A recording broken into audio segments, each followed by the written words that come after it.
কিসের উপরে? বিশাল বড় সাগর আর মহাসাগরের উপরে ইবলিস শয়তান তার সিংহাসন নিয়ে বসা। প্রতিদিন সকালবেলায় শয়তানগুলোরে মানব রাজ্যে পাঠিয়ে দেয়, যা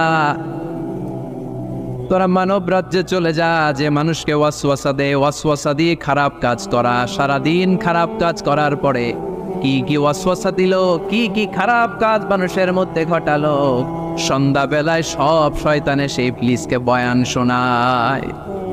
সন্ধ্যাবেলায় শয়তানগুলো এসে বলে, আমি এক লোককে দিয়ে মিথ্যা কথা বলিয়েছি। আরেক শয়তান বলে, আমি নামাজ কাজা করিয়েছি এক আল্লাহর বান্দাকে দিয়ে। আরেকজন বলে, আমি ওজনে কম দিয়েছি।